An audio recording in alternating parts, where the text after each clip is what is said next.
Mini episode 328 of the FDH Lounge is brought to you by Sportsology, delivering unconventional columns and webcasts about sports, TV, music, movies, and more. Follow them on the web at sportsology.info. The FDH Lounge. You want to schedule your life around it. A long time ago, on a gloomy, wet Cleveland spring night, two men stand alone amidst the late-night drizzle. Their voices echo across the vacant station parking lot as they debate the merits of the great American radio show that have been missing for far too long. On that night, an idea was born. That idea became the FDH Lounge.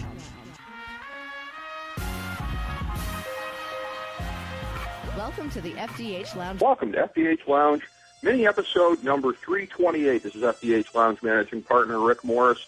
Got a very special discussion for you today. It is the 2013 Fall TV Breakdown. We're just a little bit into the season, and this has been a tradition of ours on the program to take a look at the TV landscape from time to time. Two of our favorite New York media professionals and FDH Lounge dignitaries, so they are a regular part of our cast. We do segments with them individually. We do segments with them together, and it's always very interesting. It's a different dynamic talking to these guys individually than it is together. It's a real great synergy, and it just kind of pops in ways that I can't quite put my finger on when we have them on together, as great as the content is individually as well. So it's always a treat getting to catch these guys in either instance. Today they are together. First up on the phone lines here, we have our good friend from Tomorrow Will Be Televised, Simon Applebaum.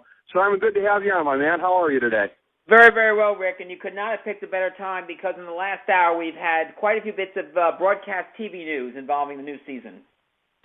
Absolutely. Let's start right there. We're going to have Lloyd on with us momentarily. So let's take a look at it, the breaking news and how it fits into the fabric of what's happening this fall. Big picture thus far, we've had TV ratings up from the disastrous start to the 2012-2013 season, so up a little bit. Time slots seem to be destiny more than anything else as far as where the new shows especially are slotted and how they're doing. But what are your thoughts about how things are faring at the moment? Well, first couple of weeks, the ratings were about even, maybe a little ahead for the broadcast networks, but they have now started to take a turn down.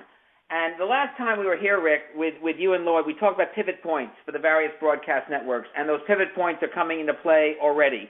For CBS, the big issue now is Monday night. It's been one of the great success stories in the history of television, and Monday night for CBS now, thanks to Dancing with the Stars on ABC and The Voice on NBC, and some surprising strength from Fox, is now a disaster. We Are Men has been canceled. Mom, which has gotten terrible reviews and terrible ratings, has been saved for now. Hostages is DOA, their 10 o'clock drama that they switched out Hawaii 5-0 for, moved it to Friday nights. How I Met Your Mother is on its last legs, and Two Broke Girls, the show has been so overrated in terms of its content. It looks like the audience has finally realized that show's a dud, and those ratings are going on now. Mike and Molly is going to come back in a few weeks, but it remains to be seen whether this is a Band-Aid by CBS or it is a big problem. For ABC, the big pivot point is Tuesday night, and this was the big gamble going into the season, all original night, and it's looking more and more like, Rick, like that night is also a dud. Agents of S.H.I.E.L.D. has dropped its ratings from the opening bell. It's now third place in the time period. Goldberg's is not going anywhere. Trophy Wife is a dud, and of course Lucky 7 got canceled 2 weeks in. Sunday night is also becoming a disaster zone for ABC.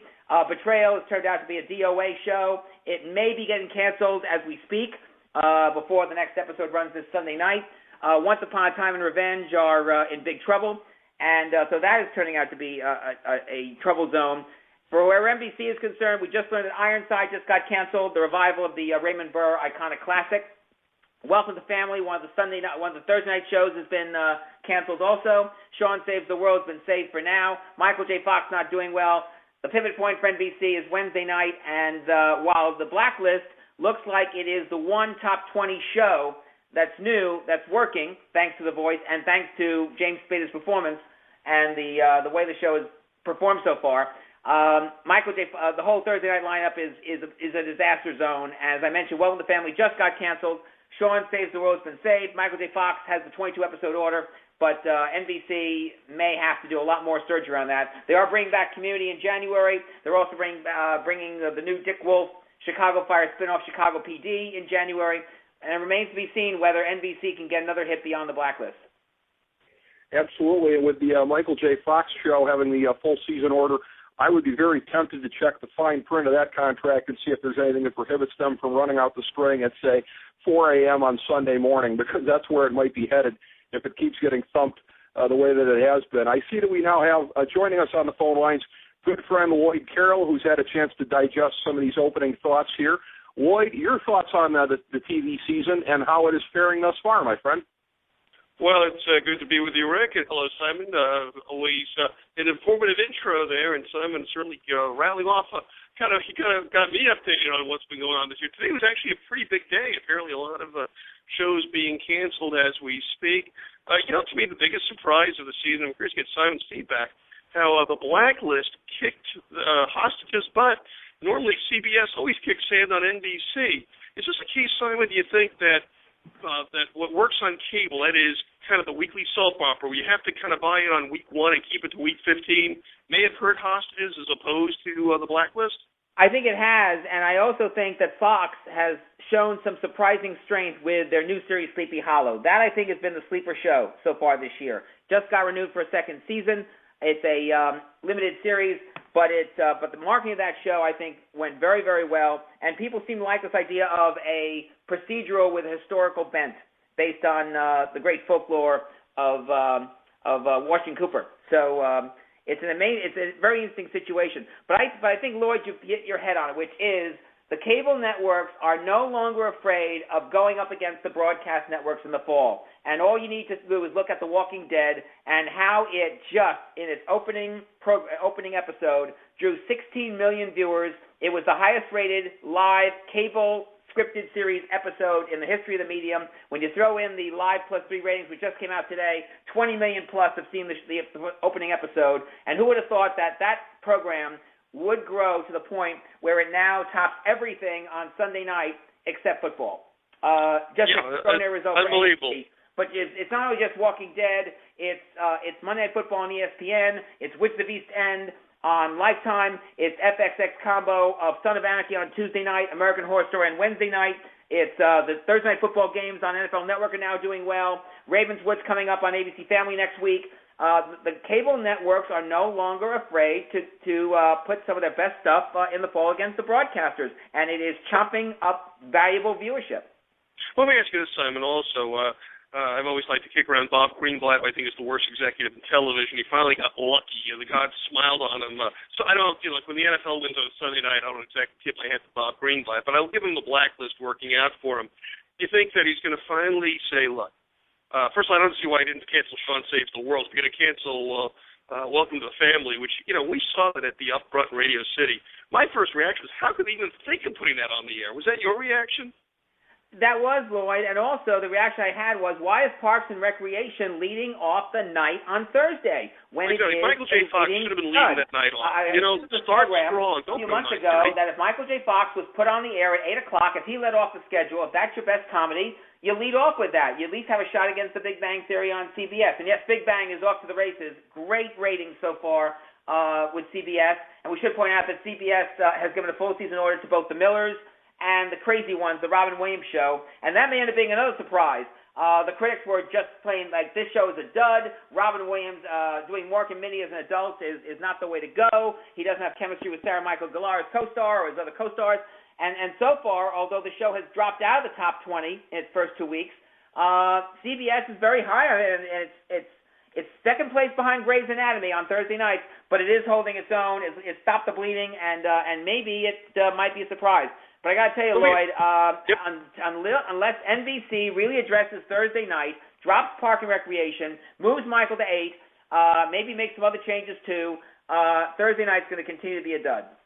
But meanwhile, can you explain why Bob Greenblatt got like a 3-year contract extension when he's done absolutely nothing? I tell you, all Americans have that kind of job security. I can't, and the thing is, and I think Bob is a good is a solid executive. He showed it with Showtime. That the issue is that NBC still cannot get a hit show on a sustaining basis beyond Sunday Night Football and The Voice.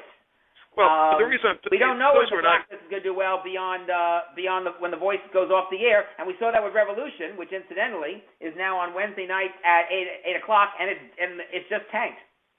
Not surprised. I'm surprised it even did as well as it did last year.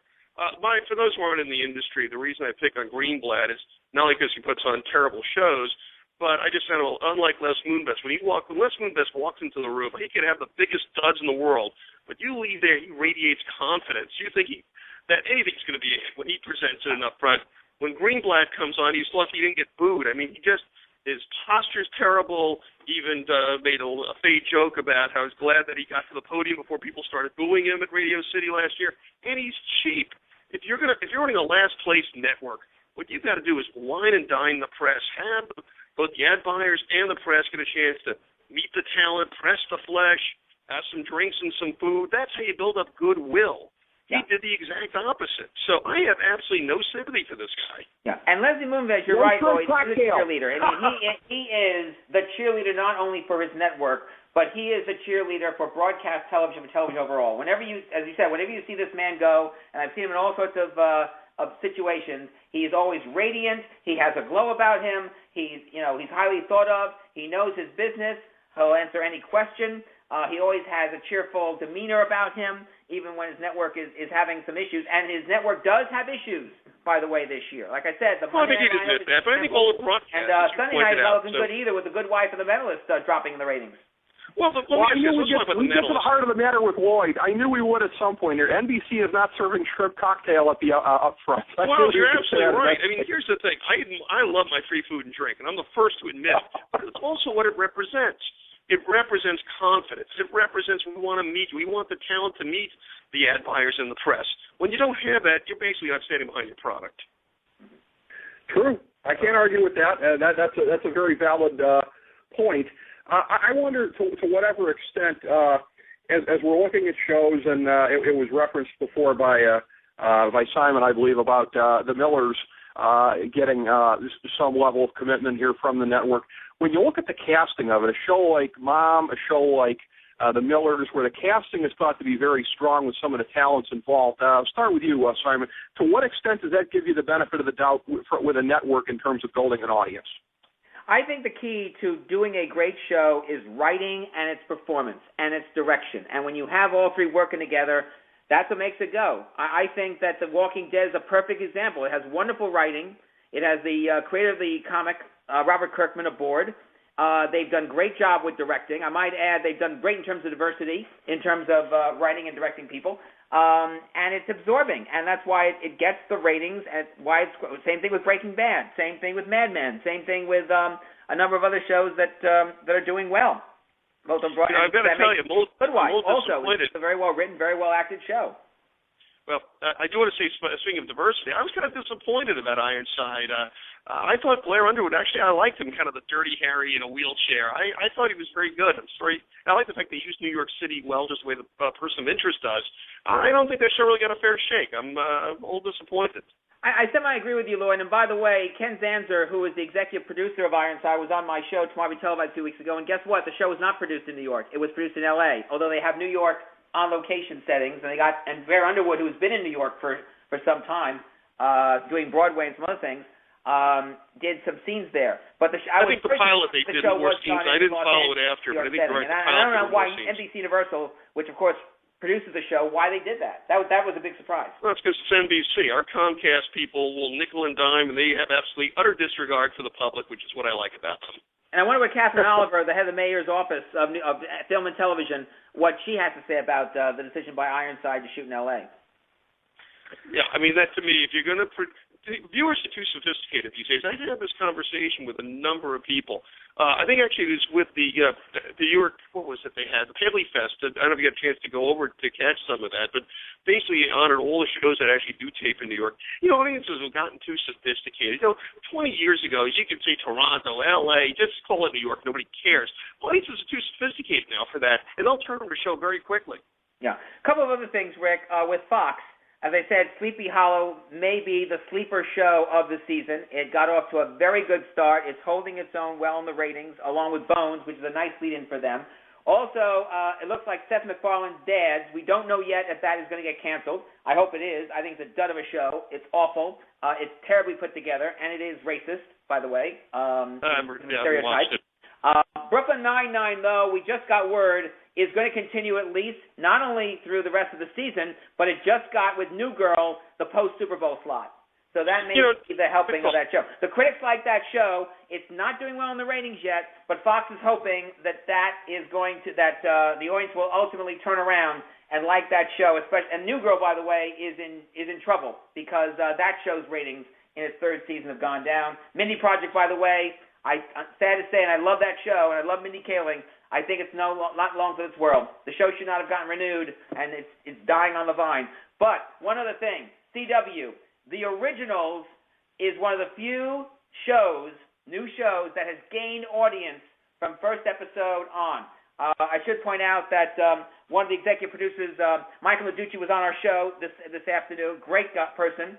Wrote for The Vampire Diaries, Medium, other shows. He wrote the first episode. And I'll tell you that they're very happy with the direction of that show. And that's the bright star for the CW so far. Okay, well, like I said, when it comes to CW, I consider that whole network a joke anyway, so I won't even comment on it. I haven't been to one of their upfronts in years. It'll be interesting to see now that Madison Square Garden's been fully renovated if they'll go back there. My feeling is they'll probably nickel and dime like they basically do with their shows. As far as Fox goes, I'm glad for Brooklyn Nine-Nine. Here's a funny thing. When I was at the Fox up front, they had to get Andy Samberg. It looked very sitcom-y, not the kind of thing that critics would love. And then when it actually is a rarity, when I actually watched the show, I said, hey, this is pretty good. And most critics seem to feel that way. The ratings, I give Fox credit for hanging in there. I think that they're right now having some faith in their show. I could see this one growing. Yeah, and one reason why, Andre Braugher's performance. One of the best performances on the new series of any kind this year. Yeah, but Andre's always, he's been a lot of losers, but he's always been the best thing about the series he's in. Samberg, I think, has done a pretty good job. But that whole supporting cast reminds you of some of those great classic James Brooks sitcoms, of the 70s and 80s. So I think that Fox definitely made the right call on that. Actually, I want to talk about a show that's been established. You talked about CBS on Sunday, The Mentalist. Have they finally jumped the shark? Have they tired their audience with their Red Sean teaser of just one time too many? What do you think? They may have, Lloyd. The show is starting to tank in the ratings, along with The Good Wife. And I'm sad about The Good Wife because I've loved that show from the start. I think the acting, the writing, the direction are as strong as any season, but I think The Walking Dead and Sunday Night Football are the combination that unfortunately I think is going to say sayonara to a wonderful show. There you go. I've got a lounge callback for you, Lloyd, on your thoughts on the CW. Paging Paul McGuire. No, listen, Paul. When Paul McGuire was there, they ran a good up front. You got to meet talent. And it was kind of fun. Now they've got this loser who's running that network, a guy with absolutely zero personality, Mark Pedowitz. You got PR people who don't even put me on their list for their shows. I mean, I give them one bit of credit. They're finally trying to get away from 12-year-old girls. Now they're moving up to 14-year-old girls. But it's a very poorly run network. When you go to their upfronts, you see basically it's, you feel like you're reading 16 magazine over there. It's a limited appeal. You can't grow with that network. That's the problem with their shows. Audiences want to feel they can grow with them, get old a little bit here. I'm not saying you have to appeal to the PBS crowd, but at least do something that you can be proud of. And I don't think they do. Yeah, the demographic is problematic. Starting to move this to a little bit bigger picture here as we bring this around. Something I'd like to ask you guys about. I'll start with you, Simon. The notion of it, you look at NBC, and that sort of perfectly sums up where the landscape is at this point in time in terms of live programming, dominating with Sunday Night Football, dominating with The Voice. And, again, we've been talking about this for a long time, really ever since we've first been talking to you on the show, Simon, since 2009, about this progression towards video on demand. We'll be in an on-demand world eventually. How long is it going to take? Live programming is the biggest premium out there at this point in time because, again, it is DVR-proof. When you've got something like next year, Vince McMahon licking his chops at when he's going to be able to put Raw and SmackDown on the market, figuring that he's going to be able to explode his rights fees. Basically, how do you see this, Simon, overall as far as live programming and how that is the biggest thing probably holding up this move towards a completely on-demand world. I think you're going to see more of it, Rick and Lloyd. We saw, Discovery Channel with the Carroll walk across the Grand Canyon, which was a tremendous success, and you're going to see more efforts at that. Million-second quiz, sad to say, did not make it, but I got to give NBC credit for doing that program. They did a live game show, live from New York, an hour every night.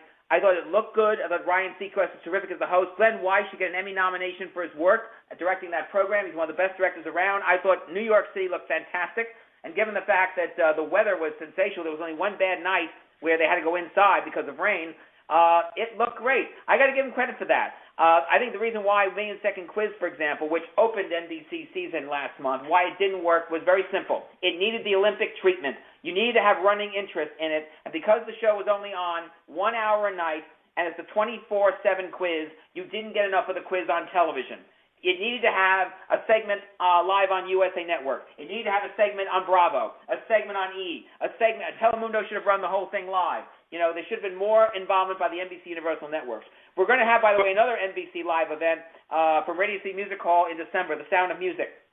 First time that a Broadway play or a Broadway-type production is going to be carried live in years. I'm pulling for it. It's got a very good cast. I think Carrie Underwood is Maria. I think it's got some good people behind it.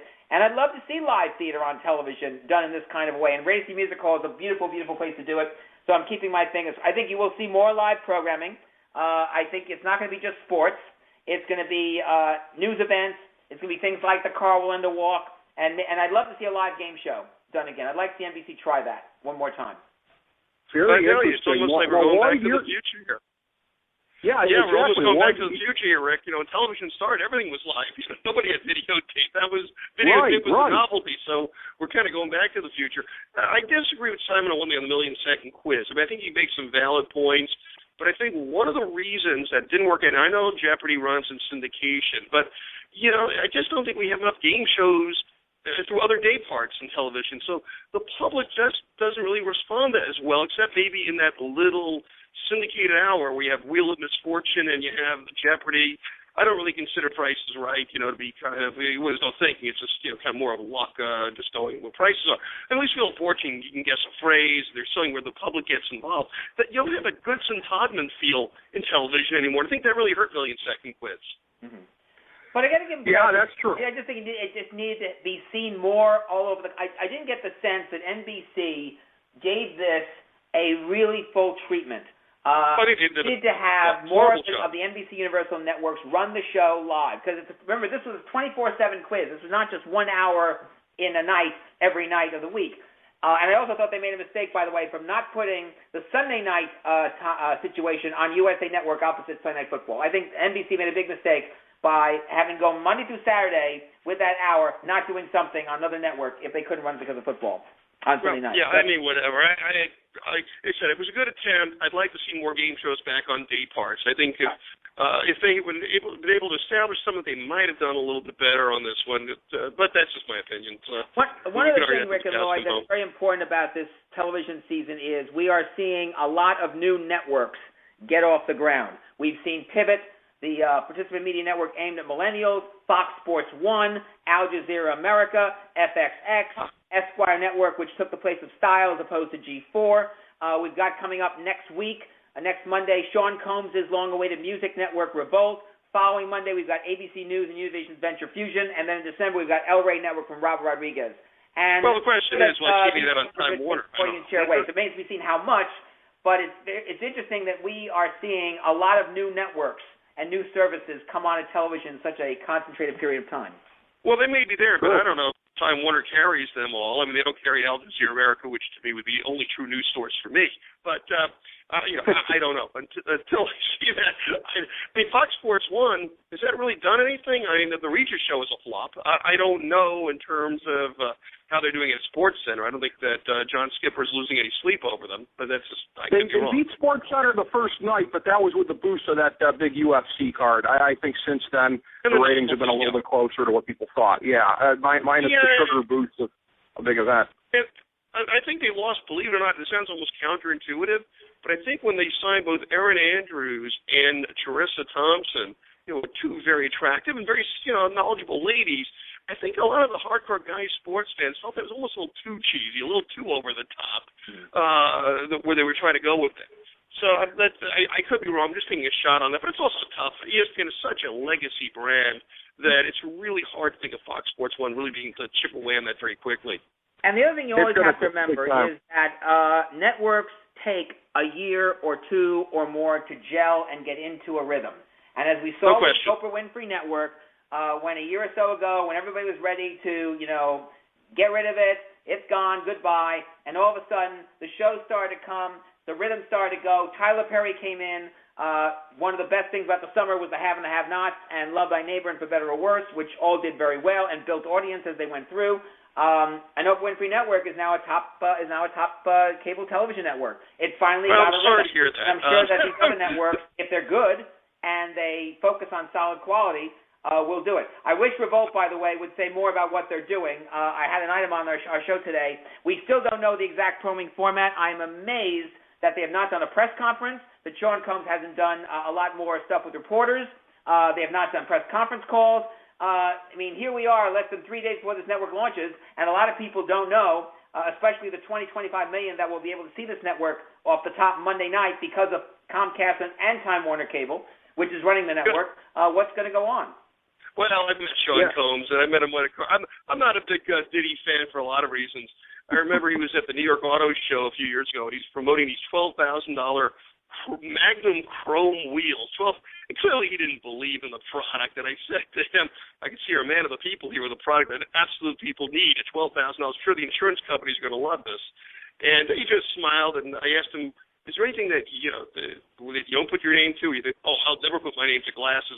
Sure enough, I was at the optical show a year later. There was the Sean John line of eyeglass frames. So to me, the guy's a fraud. I don't think he even believes that this network's going to succeed. For all I know, he just put his name on it and just say, hey, somebody's paying me a few bucks. I'll front it. I don't think he believes it. I was going to say, what a weird time for Combsy to stop being a self-promoter 3 days before the network comes online. That's kind of a strange... I think he's just a front man. I don't think he's putting his equity into it. I think it's just... Yeah. Say, Sean, if we borrow you for a few, we'll give you X amount of dollars. Oh, sure, I'll play along. By the way, Time Warner Cable is now running spots on their cable system. They started today, which feature Combs in their Enjoy Better campaign to get them ready for Revolt. I do think Fusion has a good shot. It's got ABC News and Univision behind it. They've got some very good talent, including some people from The Daily Show. They're going to try to make it a mix. It's not going to be all news. It's going to be news, pop culture, irreverency, maybe even scripted programming. I think that is a shot. And keep your eye on El Rey. I've met Robert Rodriguez. I've heard him talk about the channel. They've got some very interesting projects behind it. Univision's behind it. You know they're going to go whole hog on this. Univision wants to generate an English language Latino audience as well as a crossover audience. And Robert, by the way, has grand plans for this channel. He's got the heft. He's got the production expertise. He wants to bring in a whole new wave of Latino talent in this. I think this is going to be a terrific network. I hope that we'll say a lot more about it. I tend to agree with you on that, Simon. I'm just sorry that Oprah Winfrey's network is probably starting to gel. I have a running joke with Simon. Every year we cover the Discovery up front. I always take bets on whether Oprah will actually sit there and lower herself to actually press the flesh, meet people, talk to advertisers, shake hands with the media. Simon, you always say she's going to do it, and I always say she wouldn't be caught dead doing it, and I'm always right. One of the things that's popping is we are seeing more television networks, and I mentioned this last time, get into the scripted television field. And all the networks that are getting into that are in scripted television are expanding. You read Deadline Hollywood Daily, you read the trades, and every hour it looks like there is a production company, a network, somebody that is trying to launch a new television series. We just learned that BBC America is going to do a new series, a drama with an immortality theme, which Glenn Morgan, the former X-Files writer-producer, is doing. We just had Fox announce that they're launching a hieroglyphics series, so the next Terra Nova, if you will, with some key people behind it. That's going to launch sometime mid-late next year. And then we've got coming up in the year ahead, we've got Bravo, we've got E, we have WeTV, we've got Discovery Science Channel is getting into major scripted TV. National Geographic Channel is going to launch a series based on the film Acts of Valor, which I think will be a fascinating project because that film involved both real soldiers as well as actors. It's just amazing how we are seeing scripted television go in all sorts of directions, and I'm not even mentioning what Netflix is doing, what Amazon is doing, what Hulu is doing, and what Xbox is going to do when they launch their Xbox One November 22nd. Well, there you go. Anyway, Rick, don't forget about Xbox, yeah. Well, anyway, always Simon giving us lots of stuff to look forward to. My own feeling is that there's only X amount of demand here, and I think that there's probably too much supply, but that's me. But anyway, Simon, a pleasure. I got to get going. Rick, great getting caught up with you. We'll have to do this again in a couple of months, see what's going on. Thank you so much, Lloyd. Always a pleasure. All right, Lloyd, Carroll. Talk to you guys later. FDH Lounge, Dignitary, Good Times Magazine, et cetera, et cetera. I was just about to bring this around, Simon, just to say, anything else that we haven't talked about yet that you think is relevant or anything that you like to put out there at this point in time? I'm always better leaving it open-ended with you guys because I never know where you're going to go in terms of bringing the knowledge. So any remaining thoughts that you have on anything at this time, sir? We love it. A couple of things. One, like I said, scripted television is blossoming all over the place. Keep your eye on crowdfunding. I think that is going to become a major way that pilots are going to be, whether it's from Kickstarter, Indiegogo, Mobcaster, other websites, and this whole equity crowdfund scene that's about to take shape now that the government has stopped shutting down and is back up again. The Securities and Exchange Commission hopefully will approve it. I think there's going to be a way that television series and maybe even television networks could get funded with audience dollars. The smart TV set is happening. We are seeing more people buy these smart TV sets, and more people are watching not only their favorite shows, but the Internet and original interactive apps on the TV set. Keep your eye on this field because every TV set maker is going to push these smart TV sets this fall, and there's more and more websites and more programmers that are looking into developing original interactive apps. And again, that could cut into everyone's television viewing. And you mentioned video on demand before. Guess what? VOD is back. CBS, by the way, their entire primetime lineup is now on video on demand. David Poltrak, CBS's research crew, at a conference a few weeks ago said, we are getting behind VOD. We think video on demand on cable and satellite could ultimately eat up the digital video recorder. More people like the on-demand way to do things rather than the DVR way to do things. Some of the DVR people like TiVo may have something to do about that. But I think you're going to see video on demand finally start to get the respect that it's long not enjoyed by everyone involved with television. And finally, I think we are in a decade that's very special. I think we're going to look back at this decade as a very special decade for television. We may be in the second golden age of TV. I have to say, Breaking Bad, I thought it ended beautifully. Vince Gilligan got the opportunity to start and finish the show he wanted to do, and you got to give AMC credit for letting him, and Sony for letting him do it. I think he polished up right now another Emmy Award for Breaking Bad next year for Best Dramatic Series. And I think that in terms of, as I said, scripted TV, with so many people getting into the game, I think the quality and the diversity of scripted television is going to work. And one other thing, diversity. Spanish language television, blooming. Watch what's going on with Nuvo, with El Rey, with Fusion. You're going to see more efforts, I think, in terms of English language Latino networks that cross over, as well as networks that aim at the millennial population. For all the talk about cord cutting, for all the talk about cord nevers, I think the millennials are the audience that's going to make or break television in the next decade. And it's nice to see that at least there's some attempts of doing television networks aimed at that audience.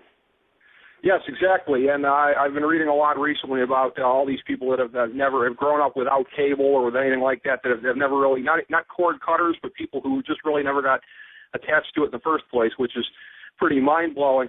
I have to say also, too, for what you said about Breaking Bad, I'm very much looking forward. We're going to be having my old college buddy, Kimberly Potts, on the show in the near future from Yahoo TV to break down the Breaking Bad series. Let me just put this to you. I'm going to put the question to her as well. We've been doing some retrospective stuff on the show recently about Breaking Bad.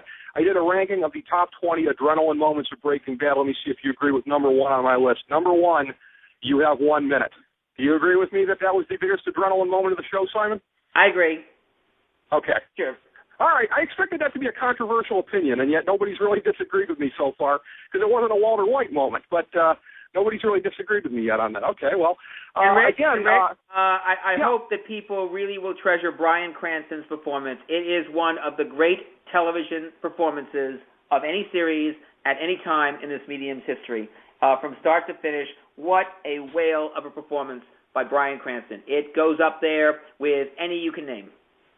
You betcha. It was amazing, and it really some other great performances on the show as well. But what he did was absolutely towering in that role with the transformation of the character, all the way really up until the very end, as it turns out, with more transformations coming towards the very end at that point.